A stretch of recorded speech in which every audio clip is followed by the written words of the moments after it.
नमस्कार। भारतीय शास्त्रीय नृत्य वह नृत्य है जिसमें नृत्य, भाव, संगीत और अभिनय का संगम मिलता है।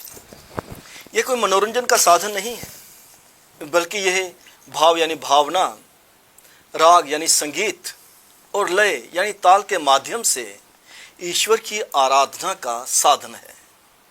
इन नृत्यों के माध्यम से हमें भारतीय दर्शन के आध्यात्म, इतिहास और परंपराओं की झलक मिलती है। मुख्यतः भारतीय शास्त्रीय नृत्य 8 किस्म के हैं। उनमें उत्तर भारत का कथक विशिष्ट स्थान रखता है। अस्तित्व के आज के अंक में आपकी मुलाकात करवाते हैं एक प्रतिभाशाली नौजवान कथक डांसर से। नाम है दीपक दत्ता। दीपक सर, आपका एक्साइटेड स्टूडियोज में बहुत बहुत स्वागत है। आपका बहुत बहुत धन्यवाद सर। भारतीय शास्त्रीय नृत्य की जब भी बात की जाती है तो जम्मू में एक स्वस्थ परंपरा रही है अतीत के हवाले से। जी। वर्तमान क्या है ये सभी जानते हैं, लेकिन उस पर बात करने से पहले मैं चाहूँगा कि आप अपनी यात्रा इस तरफ जो आपकी रही है उसे संक्षिप्त में दर्शकों के साथ साझा कीजिए। कैसे आपको इस तरफ रुझान हुआ, किसने आपका प्रोत्साहन दिया और पेरेंट्स का कितना अच्छा रुझान रहा है आपकी इस यात्रा में। राजेश्वर सर, मैं गांव का रहने वाला हूं, सियोट का। और जब हम जम्मू आए, सियोट मतलब जो सुंदरबनी से हाँ, टूवर्ड्स नशहरा वाली साइड। जी।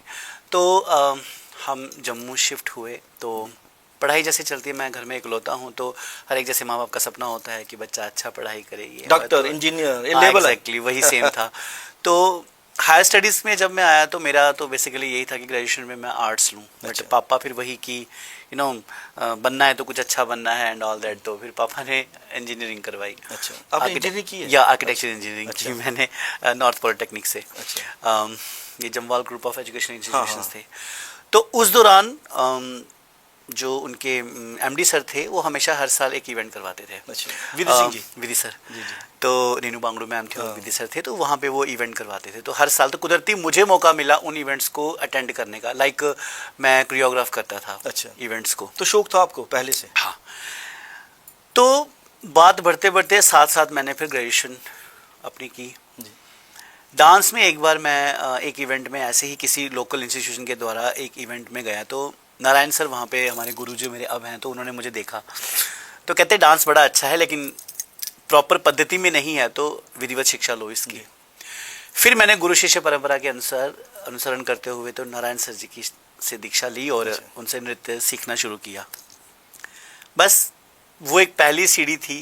करते करते करते करते आर्किटेक्चर इंजीनियरिंग का प्रोफेशन तो खैर वो साइड पे चला गया और मैं इसी लाइन में आगे आके तो एज ए डांस एक्सपर्ट बन गया।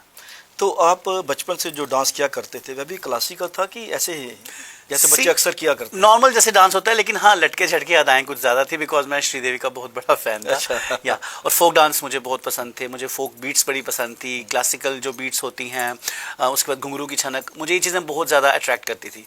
तो शायद वही एक बेस पड़ा मेरा। मुझे लगता है कहीं ना कहीं सबकॉन्शियस माइंड में वह चीज़ रहती है जो आप बाद में एक्सप्लोर भी करते हो। वही ना कि होनहार बिरबान की होत चिकने पात, शायद वो एक बेस मेरे लिए पड़ा कि मुझे शायद इसी में ही आगे जाना था।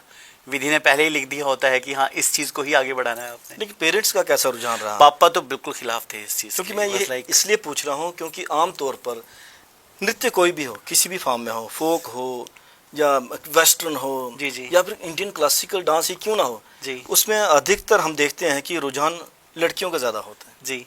तो जब लड़के इसमें पदार्पण करते हैं तो घर से वैसा रिस्पांस मिल नहीं पाता। ये बात सच है, क्योंकि पापा इस चीज़ के बिल्कुल खिलाफ थे। वो ये चाहते थे कि ये क्या कर रहा है, तो ये कौन सा लाइन है, अच्छा भला तो इंजीनियरिंग कर तो रहा है, तो यहाँ मत जा। तो उस दौरान क्या हुआ, हिमालयन कल्चरल फेस्टिवल रे कांगड़ा में होता था। अच्छा। तो I was in science college at that time. तो पापा से बिना पूछे मैंने अपना नाम दे दिया वहाँ पे। डिस्प्ले योर टैलेंट वहाँ पे यूनिवर्सिटी ऑफ जम्मू में होता था, इनका फेयर लगा था। आई परफॉर्म्ड ओवर देयर, तो मुझे सेलेक्ट कर लिया उन्होंने। पापा पहले नहीं माने, फिर बड़ी मुश्किल से पापा मान गए। मैंने वहाँ जाके हृदयनाथ मंगेशकर जी का ओम नमः शिवाय फ्रॉम मूवी भैरवी से मैंने किया, और चांदनी का ही एक इंस्ट्रूमेंटल म्यूजिक है तांडव का, तो वो मैंने परफॉर्म किया। रात को 1:30 बजे रिजल्ट निकला और नेशनल अवार्ड मेरी झोली में था। अच्छा। एज अ सोलो डांसर का। बस जब घर अवार्ड लेके आया तो पापा ने थोड़ा सा पहले उस चीज़ को देखा, लेकिन बाद में जब मीडिया की तरफ से, क्योंकि उस समय मीडिया का ये होता था कि हमें खुद जाना पड़ता था, उस समय ये ईमेल्स वगैरह नहीं होती थी, बट जब न्यूज़पेपर्स में आना शुरू हुआ, रिकॉग्निशन मिली, तो फिर तो पापा क्रेज भी बनती हाँ है। एग्जैक्टली। तो एक दिन मैं घर में बैठ के उस ट्रॉफी को साफ कर रहा था, तो मम्मा ने बोला बेटा ट्रॉफी साफ मत कर, इनको बढ़ा, आगे कर इस चीज़ को। मम्मा की फुल टू सपोर्ट रही मेरे को, मेरी हमेशा एक को सिंबल बन के मेरे साथ रही। लेकिन अब पापा भी बहुत ज़्यादा सपोर्ट करते हैं मुझे। एक विडंबना नहीं लगती आपको, क्योंकि कथक की जब बात चलती है तो कथक में बिरजू महाराज एक बहुत बड़ा नाम है, आइकॉन है, और उन्हीं को देखकर बाकी मुझे लगता है कि डांसर भी फॉलो किया करते हैं। एक विडंबना नहीं लगती कि वो मेल थे, तो और समाज में अभी तक भी टू सम एक्सटेंट एक्सेप्टेबिलिटी नहीं है कि मेल मेंबर इस फील्ड में आए? कभी महसूस किया आपने समाज की तरफ, क्योंकि परिवार से आपको फुल सपोर्ट है, समाज में वह चीज़ है क्या? राजू सर, कहते हैं ना वो कितनी गिरहें खोली हैं मैंने, कितनी गिरहें बाकी हैं। मेल परफॉर्मर होना कोई गुनाह नहीं है, बिल्कुल, क्योंकि परंपरा चली आ रही है, लोगों की नजर। हाँ, तो मैं कहता हूं ना, जैसे अगर आपको लगता है, नारायण जी हैं, मैं आपको एक बात कहता हूं कि अगर आपको मेल परफॉर्मर, मैं सॉरी मैं ये वर्ड्स यूज कर रहा हूं, कोई कोई गलत लैंग्वेज के साथ किसी पर्टिकुलरली ग्रुप के साथ जोड़ देना या वो, तो भगवान शिव को मत पूछो। बिल्कुल, मेन आइकॉन जिसको हम लॉर्ड ऑफ डांस कहते हैं, भगवान शिव हैं, जिन्होंने तांडव की संरचना की। बिल्कुल, वहीं से रूट निकल के आई कथक की। तो आप भगवान शिव पे जल क्यों चढ़ाते हो? क्यों वो लेडीज जो हैं जो कथक परफॉर्मेंस को देख के हंसती हैं, यार क्या ये लड़कियों की तरह नाच रहा है, ये हिजड़ा है, ये छक्का है, ये खुसरा है, ये कुछ है। आप जानते भी हो वो कौन है जिनकी आप बातें कर रहे हो, तो मत करो ना। क्यों फिर सुबह उठ के तुम शिवलिंग पे जा के उनको जल चढ़ाते हो कि ये हमारे शिव? आप जानते भी हो शिव कौन है? शिव के अलग अलग रूप हैं, उनमें वह रूप भी है, सबसे बड़ा रूप शिव का वही है, अर्धनारेश्वर। बिल्कुल।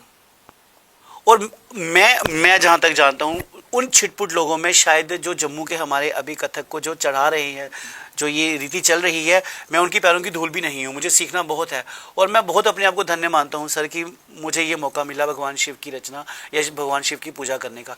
मैंने कभी भी स्टेज पे जाके अपने आप को शिव के अटायर में कभी मैंने प्रेजेंट नहीं किया। मैंने हमेशा मैंने अपने आप को हमेशा शिव के भक्त के रूप में, मेरे बच्चे शिव बन के डांस करें, मेरे बच्चे वामिकाएं बन के नृत्य करें, हम अलग अलग शैलियों को अडॉप्ट करके करते हैं ना।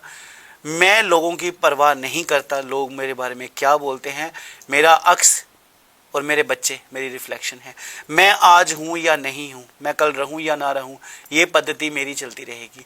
जो मैंने सिखाया है वो आगे तक चलेगा। And I care so damn about that what people think about me. नहीं, देखिए ना, जब हम समाज की बात करते हैं तो कब बिरजू महाराज हुए, उनसे पहले से कथक चला आ रहा था। बिरजू महाराज जी का नाम इसलिए लिया जाता है कि उन्होंने उसको बहुत ज़्यादा पॉपुलराइज किया। एग्जैक्टली। उसके बाद उस दौर में पंडित नारायण प्रसाद जी जम्मू से हुए। अगर उनकी फाइनेंशियल पोजीशन ठीक रहती तो वह बहुत बड़ा नाम होता, बहुत बड़ा नाम होता। मैं गारंटी के साथ कह रहा हूँ ये बात, क्योंकि उनकी जो डांस मूवमेंट थी, जो भी उन्होंने परफॉर्मेंसेज दी हैं बिल्कुल अपने उस स्टूडेंट कैरियर में, जब वो सीख रहे थे दिल्ली में बैठकर, तो एक नाम पैदा कर रहे थे। अब किस्मत की बात कहिए, कई बार आदमी के साथ किस्मत दगा करती है। वापिस आए तो यहाँ पर उन्होंने कई शिष्यों को पैदा भी किया, उनको ट्रेनिंग भी दी, लेकिन एक मूवमेंट नहीं चल पाई उस तरह से जैसे नारायण जी भी चाहते थे। नारायण सर से मैं जब लास्ट टाइम मिला ना, जी, तो गुरुजी ने एक बात कही कि मैंने ऐसे बोला, मैं जब जाता हूँ बीच बीच में उनसे मिलने, तो कहते तू आता है मिलने तो अच्छा लगता है। हाँ, तो उन्होंने एक बात कही, मैं कैसे बाकी कहते कल तक था जो खाके ज़मीं आज आसमां हो गया, जिस बुत को तराशा था वो खुदा हो गया। कि क्या बात है, कोई नहीं याद रखेगा इन चीज़ों को। नहीं, ऐसी बात नहीं है। जैसे नारायण जी को आज भी याद रखा जाता है। अगर हम आज डिस्कस कर रहे हैं नारायण जी को, तो उनका काम बोलता है। सर, आप लाइब्रेरी हो, आप एक संग्रहालय हो, आप आज की जनरेशन जो है, जो डांस लाइन को भी आगे परस्यू कर रहे हैं, लाइक बी बोइंग, ट्वीटिंग या वेस्टर्न डांस, हिप हॉप, ये वो है, क्या वो जानते भी हैं हमारे जम्मू का नृत्य का राजा कौन है? कोई एक बच्चा बता दो सर। मैं तो कहूँगा कि जब उनके पास से निकल जाए ना, वो ये बोलेंगे कोई बुजुर्ग जा रहा है, they haven't thought about that कि वो कौन है। मुझे लगता है कहीं ना कहीं हम लोगों का फर्ज भी है, जब आपने शिव के साथ इस नृत्य को जोड़ा है, तो अमरनाथ यहाँ पे हैं। एग्जैक्टली। अगर भगवान अमरनाथ यहाँ पे हैं, बुढ़े अमरनाथ हैं, अमरनाथ यात्रा हर वर्ष होती है, तो उन्हीं की जो फॉर्म है एक अर्धनारीश्वर, उसके माध्यम से इस पारंपरिक पौराणिक नृत्य कला को प्रमोट क्यों ना किया जाए सर, उसकी एक्सेप्टेबिलिटी भी क्यों ना हो जब लड़के भी उसमें आए, क्योंकि बिरजू महाराज जी हैं, पंडित नारायण प्रसाद जी उसी राह से चलते हुए उन्होंने अपना नाम भी पैदा किया। मुझे कई बार कोई बोलता है ना कि आपके बारे में, मतलब कई बार कोई ऐसा बोलता है या कुछ ऐसी बात हो गई है या कोई ऐसा सोचता है आपके बारे में, तो आप कैसा रिएक्ट करते हो? मेरा सिंपल यही होता है, भाई सब जानते हैं मेरा कातिल कौन है और सब हैं कातिल के साथ हुए जाते हैं। लेकिन आप जब जम्मू से बाहर परफॉर्म करते हैं तो कैसा रिस्पांस मिलता है? सर मुझे लगता है बाहर तो काफ़ी अब यहाँ प्रचार दिया जाता है, प्रसार दिया जाता है सर, कला को। सब कुछ है, सब कुछ है। मैं अपने आप को मानता हूँ कि मैं एक बिजली की तरह हूँ, मैं किसी के कहने में कभी डांस नहीं करता। लकीली आप सबके आशीर्वाद से मेरी मम्मा बहुत बीमार थे उस दौरान, तो शायद याद होगा आपने एक बार पहले भी अस्तित्व के लिए मेरे को कॉल आया था, but unfortunately I was in Medicity at that time. उसी दौरान मुझे एक रिनाउंड कल्चरल ट्रुप से कॉल आया कि आपको बागे बहू में जो आपका स्टेज सेंटर है वहाँ परफॉर्म करना है ओपनिंग सेरेमनी के लिए। अच्छा। जो हमारी डोगरी भाषा है उसका कैलेंडर लॉन्च हो रहा था। तो मैंने कहा मैं ठीक नहीं हूँ, मेरी मम्मा ठीक नहीं है, तो मैं मन कर ही नहीं पाऊंगा। उन्होंने मुझे एक वर्ड यूज़ किया, तू नहीं करेगा कोई और कर लेगा। वो बात मेरे को दिमाग में बहुत ज़्यादा वो लग गई। And sir I performed over there. Luckily मैंने वो एक हार्डली कोई 10 सेकंड का वीडियो मैंने इंस्टा रील पे चढ़ा दिया, एंड इस वक्त सर उसके 2 मिलियन से ज़्यादा उसके वो व्यूज़ हो चुके हैं।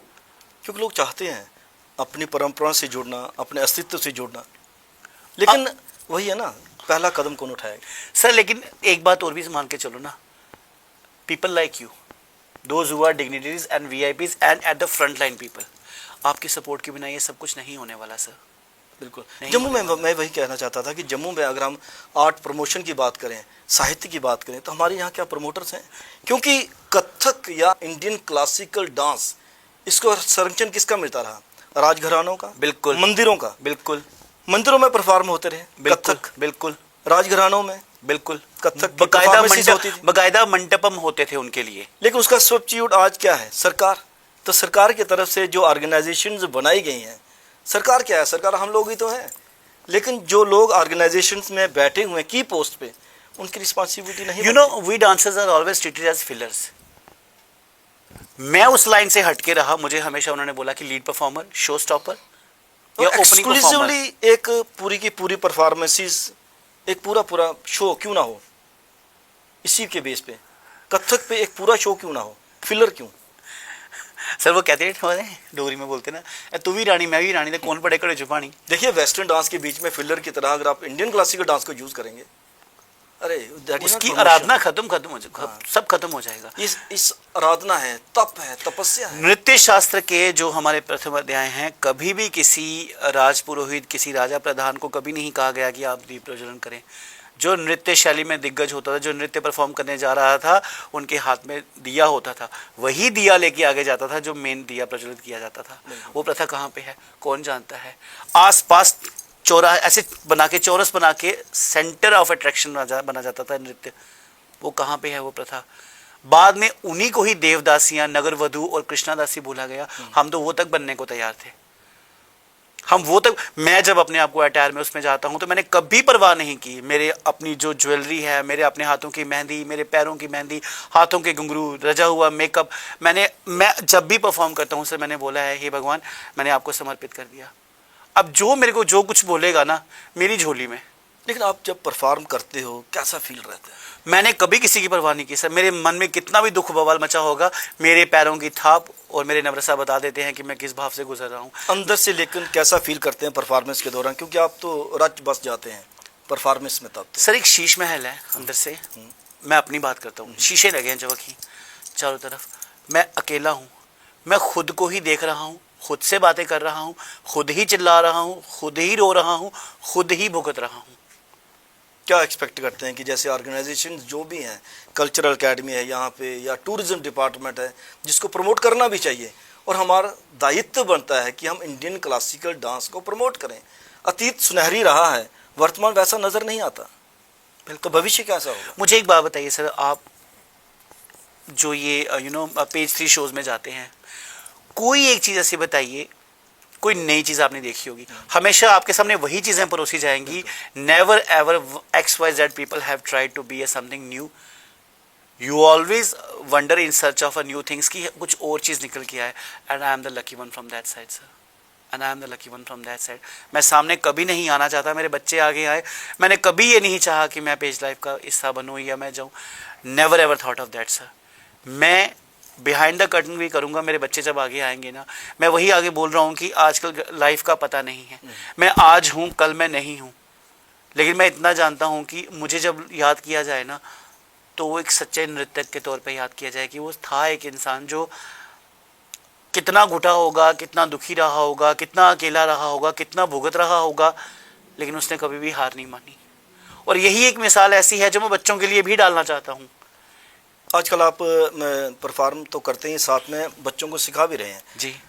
तो कैसा लगता है कि वर्तमान जो छोटे छोटे बच्चों के साथ आगे बढ़ रहा है, भविष्य सुनहरी हो पाएगा, अतीत को दोहरा पाएगा? सर मैं बहुत लकी हूँ, मुझे एक ऐसे मेंटर का साया, जो मेरे स्कूल के ऑनरेबल प्रिंसिपल हैं उनका साया मिला। मेरे बच्चे जो मुझसे सीख रहे हैं, गुरु शिष्य परंपरा के अंतर्गत हमारे में good morning, good afternoon, good evening sir नहीं होता, हम हाथ जोड़ते हैं। तो मैं ये भी जानना चाहूँगा उसमें कितने लड़के हैं, कितनी लड़की? मैक्सिमम लड़के बहुत ज़्यादा है सर, मैं आपको बताऊं। लड़कियाँ और सर, और मैं बच्चे कभी भी कम में नहीं लेता, मैं हमेशा एक क्वांटिटी में बिलीव करता हूँ। क्वांटिटी अच्छी होगी तो या एग्जैक्टली। और बच्चे सर हार्टेडली पार्टिसिपेट करते हैं, और मेरे बच्चों का मेरे को ऐसा है कि अगर मैं चाहता हूँ ना कि मैं उस बच्चे में उस रूप को देख रहा हूँ, और उनके पेरेंट्स के आशीर्वाद से वो चीज़ सामने निखर के आती है। आपने बिरजू महाराज जी से सीखा कुछ? हाँ, 2.5 साल मेरा सीखा रहा उनसे। अरे जी। तो कैसा एक्सपीरियंस रहा? मैं चाहूँगा कि आप दर्शकों के साथ साझा कीजिए। बिरजू See, महाराज आइकॉन रहे हैं नृत्य। उनकी जो वर्कशॉप्स कहते हैं उनकी होती थी, और दिल्ली प्रगति मैदान में मैक्सिमम गढ़ रहा उनका, और हम क्वांटिटी में होते थे। और उनका क्या होता था, वो जब आसन पे बैठे होते थे, एक साइड से जो उन्होंने सिखाया पहले उन्होंने देखा, फिर अच्छा तुम आगे आ जाओ, तुम आगे आ जाओ, नहीं तुम्हारे में थोड़े से पैरों की वो, थोड़ा पीछे चले जाओ, ये बत्तख की तरह ऐसे पैर मत चलाओ, नहीं नहीं ये हाथों को ऊपर उठाने का क्या मतलब है, तुम किस रूप में हो, है ना, रानी हो, रानी झांसी मत बनो। वो इस तरीके से बात करते थे, और उनका बोलने का लहजा एक ऐसा था कि हमें कभी भी निंदित नहीं लगा, हमें लगा कि नहीं वो चाहते हैं कि थोड़ी सी और निखर के चीज़ सामने आए, और रिजल्ट सामने है सर। हार्ड टास्क मास्टर थे या प्यार से समझाते थे? एक नारियल की तरह थे। अच्छा। ऊपर से सख्त और अंदर से बड़े सॉफ्ट हार्टेड, और सबसे बड़ी बात ये थी, वो कहते हैं ना, a teacher should be a learner itself. उन्होंने हमेशा एक बात सिखाई, जो बच्चों से करवाना चाहते हो पहले वो करके दिखाओ। और मेरे साथ ये हुआ, चाहे वो कलश नृत्य हो, हालांकि कलश छोटे होते हैं, तो बच्चों को जब मैंने कलश नृत्य सिखाना होता है तो मुझे फिर कलश पे खड़े होकर मुझे खुद नृत्य करना है। अच्छा। कि मुझे बच्चों को सिखाना है कि हाँ भाई इस तरीके से नृत्य होता है। अगर मुझे कोई शिव के पोजेस लेने हैं तो मुझे पहले वो खुद दिखाने पड़ेंगे। रुद्र तांडव के तांडव की पद्धतियाँ अलग अलग है। रुद्र तांडव आजकल बहुत साइलेंटली लुप्त होता जा रहा है। अच्छा। लेकिन हमने उस चीज़ को हमारे अस्तित्व की तरह, जैसे अस्तित्व लुप्त हो रहा है सर, आपने संभाल पार्ट लिया, लेकिन आपने एक तरह से उसकी डोर पकड़ ली है ना। And I am damn sure about this thing कि आप जैसे दिग्गजों की वजह से ये चीज़, हमारी शायद ये हालत अब नहीं होगी, लोग सामने आएंगे आपकी वजह से। गुरु को कितना स्ट्रिक्ट होना भी चाहिए, क्योंकि आप खुद सिखा रहे हैं बच्चों को, तो कितना स्ट्रिक्ट होना भी चाहिए कि बच्चा डिमोरलाइज भी ना हो जाए? जो डांट है, प्यार वाली डांट सर, ताकि उसका इंटरेस्ट भी बना रहे। आजकल का जो ये है ना चल रहा, बच्चों का जो माहौल चल रहा है, पढ़ाई में वैसे ही करते हैं, पढ़ाई से बच्चे बहुत ज़्यादा इस समय परेशान हो जाते हैं। और उसका रीज़न ये है कि एकेडमिक इतना ज़्यादा हावी हो चुका है बच्चों पे, स्ट्रेस लेवल इतना ज़्यादा है कि 99.9% चाहिए। अरे बिल्कुल, हम लोग 60% लेते थे तो खुशियाँ मनाते थे, मिठाइयाँ बंटती थी तब, है ना, कि फर्स्ट डिवीज़न पास हो गया। बिल्कुल बिल्कुल। 99.9% कितने बच्चे ले पाएंगे, कैसे ले पाएंगे, उसके बाद ज़िंदगी जी पाएंगे क्या? बिल्कुल बिल्कुल। लेकिन अब सर, पर्सनैलिटी डेवलपमेंट के लिए ये चीज़ें कितनी ज़रूरी हैं? सर बहुत ज़्यादा। बच्चा जो अंदर से है ना, जो घुट रहा है ना, वो नृत्य के माध्यम से बाहर ला सकता है। वो पोटेंशियल वहाँ दिखता है उस बच्चे का। और जहाँ तक रही कि कितना टफ है बच्चों को सिखाना या कुछ, और बच्चे कैसा रिएक्ट करते हैं, बच्चों से प्यार से बात करोगे ना सर, एक इको कमरा है ना, चिल्लाओगे तो चीख सुनाई देगी, रोओगे तो दहाड़े सुनाई देंगी, प्यार से अपना नाम लोगे तो वो वापस आपके पास आएगा। वही बच्चे हैं सर। तो नारायण जी कैसे सिखाया करते हैं? कि नारायण जी ने बहुत से बच्चों को सिखाया यहाँ पे। उनका तो कोई मुकाबला ही नहीं है सर। ही इज़ लाइक, मैं क्या मतलब उनके बारे में क्या कोई मतलब कुछ लिखने पे आए तो वो बात बड़ी दूर तक जाती है सर, बहुत दूर तक। वो इंसान ऐसा था कि बात को भी एक कविता में रच देते थे वो। कथक बेसिकली है क्या? कथा ये भी कहे- समझना चाहिए कि है ना, कथक का स्टोरी टेलिंग। कथा और एक कहे सो कथक इंटरेस्टिंग कहलाए। इसलिए भी है क्योंकि जो वॉच करता है नीचे से बैठ के दर्शक, उसका भी दिमाग घूमता है कि ये डांसर कहना क्या चाहता है, बिल्कुल उसी से वो डांसर के साथ कनेक्ट भी करता है। कनेक्ट कर जाता है। यही कनेक्शन तो चाहिए बिल्कुल। बांधने के लिए। तो कथक को आप कैसे लिखते हैं? सर मैं जैसे क्योंकि आप अलग अलग परफॉर्मेंस देते हैं तो सर, अलग भाव, अलग कथाएं। वेरिएशंस बहुत ज़्यादा। और पहली बात तो ये कि वो कहते हैं कथा कहे सो कथक कहलाए, ठीक है। और कथा कहने वाला कथक। हाँ, किसी इंसिडेंट को, किसी स्टोरी को, किसी करेक्टर को और किसी भाव को जब आप नृत्य के माध्यम से प्रस्तुत करते हैं तो वो कथक में आ जाता है। भरतनाट्यम अपने अलग अलग रूपों के माध्यम से अब वो भी सामने आ रहा है, and I am very much blessed one कि मुझे वो भी सीखने का मौका मिला। एंड भाव भंगिमाएँ, मुद्राएं, एकल मुद्रा, संयुक्त मुद्रा, आंखों के जेस्चर्स, बॉडी मुद्राएं, आपका बोलने का, आपका माइम होते हुए भी अपने आप को एक्सप्रेस करने का, नारायण सर ने कूट कूट के डाला हमें। सर आप भरतनाट्यम की बात कर रहे हैं तो मैं दर्शकों के साथ एक बात साझी करता चलूँ।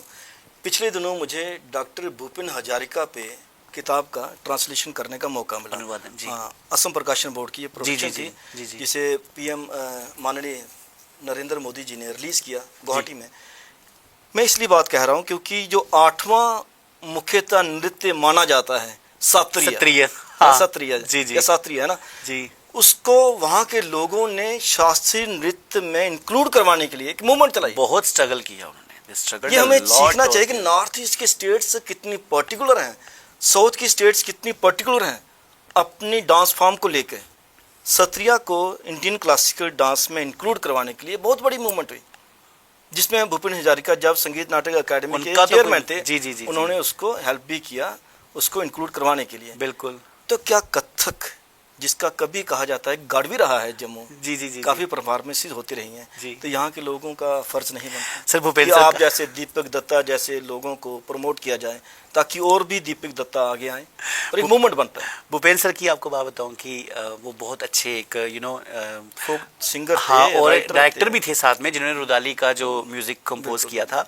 टेक्निया ऑडिटोरियम में एक इवेंट हुआ नटराज आर्ट एकेडमी की तरफ से, और डॉक्टर सोनल सिंह वहाँ पे आई हुई थी। वो भी कथक की डांसर हैं बहुत बड़े। हाँ, वो तो रानी झांसी हैं उसकी। तो मैं जब वहाँ गया तो उन्होंने ऐसे बात की कि उन्होंने बताया कि भूपेन हजारिका के सॉन्ग्स मुझे बड़े पसंद हैं। एंड मैं पीछे था, हालांकि मैं प्लान कुछ और सोच के गया था। मैं जैसे वहाँ पे हार्डली मुझे 1-1.5 घंटे का टाइम था मेरे पास, तो मैंने सर्च किया कि कौन कौन से सॉन्ग्स हैं। रुदाली का एक सॉन्ग था झूठी मूठी मितवा, माइंड में ट्रिक कर गया। And I perform on the stage. As the event gets over, and she was holding a shawl over there, and she just came on the stage and handed over a shawl to me. And she was saying कि and उन्होंने मुझसे पूछा कि you are from and like that and all. हुई बात मेरी उनसे, and सौभाग्यवश मुझे हरिद्वार के जो सम्मेलन में दोबारा उनसे मिलने का मौका मिला, and came to knew this thing, and I was called by her कि इस बच्चे का वहाँ पे परफॉर्म करवाया जाए। तो हम लोगों को उन लोगों से प्रेरणा भी लेनी चाहिए। सुनियो जी अरजमहारी करके एक सॉन्ग था, लेकिन मूवी का song, I performed on their. उसमें से मुझे बैठना था नीचे, एक स्टेज थी पानी के बिल्कुल सेंटर में, and I was having that एक, सर मैं क्या बताऊँ, मैंने ऐसे ऐसे लोगों के सामने अपने आप को प्रस्तुत किया है, या ऐसे ऐसे माहौल में अपने आप को प्रस्तुत किया है, मैं कभी सामने आना ही नहीं चाहता, क्योंकि वो मेरी आत्मिक शांति के लिए है। Why to, I am not here to impress someone, I am just here to express. अंतरात्मा आपकी संतुष्ट अंतरात्मा होनी मेरी, चाहिए। मैं नृत्य में अपने आप को पूरा डुबो चुका हूँ। मेरी लाइफ में कितने ही इस समय अप्स एंड डाउन्स चल रहे हूँ, what I am facing right now there, but जब मैं डांस का सोचता हूँ तो मुझे लगता है कि हाँ, ये लोग जो कर रहे हैं ना, बिकॉज इनके पास ये है, गंदगी इनके पास है तो ये मेरे पे फेंकेंगे, जो जिसके पास है वो वही देगा, लेकिन मेरे पास जो चीज़ है ना वो कनेक्ट कर रही आपके है पास मुझे। जो है वो इंडियन क्लासिकल डांस है, जो मेरे पास शिव है, इंडियन क्लासिकल डांस के माध्यम से बस वो कनेक्ट है, वो हमारा अस्तित्व है। वो सब निकल के आ जाता है। मेरा अस्तित्व, मेरा बेस वही है, तो मैं उस अपने अस्तित्व को कैसे भूल सकता हूँ। कई बार मुझे लगता है कि आपकी अचीवमेंट इसलिए भी अधिक है क्योंकि दीपक दत्ता जी ने पहले डिप्लोमा किया इंजीनियरिंग का ना, उसके बाद इन्होंने ग्रेजुएशन की, और उसके बाद विधिवत तौर पे क्लासिकल डांस सीखा। जी, आमतौर पे कहा जाता है छोटा जब बचपन होता है ना, तो बचपन में फ्लेक्सिबिलिटी अधिक होती है तो जल्दी सीखता है, जैसे जिम्नास्ट के बारे में कहा जाता है कि छोटी एज में अगर सीखा जाए तो परफेक्शन आती है। लेकिन बड़ा होकर भी आपने वो चीज़ परफॉर्म की और सब बड़े बड़े लोगों के सामने परफॉर्म किए, ये वाकई एक बड़े गर्व की अनुभूति भी होती है। कई बार आपको भी गर्व होना चाहिए, क्योंकि आप अस्तित्व के साथ जुड़े हुए हैं और आपका अस्तित्व जो है इंडियन क्लासिकल डांस ही है बेसिकली, उसको ही प्रमोट करना हम सबका भी एक फ़र्ज़ बनता है।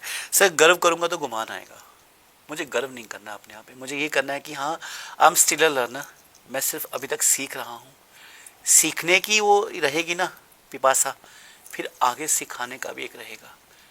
और उम्मीद करेंगे जो बात ये आपने बड़ा वाइटल पॉइंट पे छोड़ी है कि गर्व नहीं है, लेकिन एक अंदर से अनुभूति है कि मैं और सीखूं। बिल्कुल, लर्निंग प्रोसेस चलना चाहिए। बिल्कुल बिल्कुल। आप एक्साइटेड स्टूडियोज में आपका बहुत बहुत धन्यवाद। आपका भी बहुत बहुत धन्यवाद सर, प्रणाम। अस्तित्व के इस अंक में आपने बातचीत सुनी दीपक दत्ता जी से। उन्होंने कहा कि गर्व करूँगा उन्हें नहीं है, लेकिन गर्व हम सभी को है, क्योंकि उन्होंने जो राह पकड़ी है इंडियन क्लासिकल डांस, कथक जो हमारी विरासत है, क्योंकि उत्तर भारत का इंडियन क्लासिकल डांस कथक है, उसे सहेजना, उसे प्रचार देना, उसे प्रसार देना हम सभी का कर्तव्य है। और वह तो इसको शिव के साथ भी जोड़ते हैं। हम सभी को अपने अस्तित्व को बढ़ावा देना चाहिए। कैमरा पर्सन करण सिंह के साथ राजेश्वर सिंह राजू को आप दीजिए इजाज़त। नमस्कार।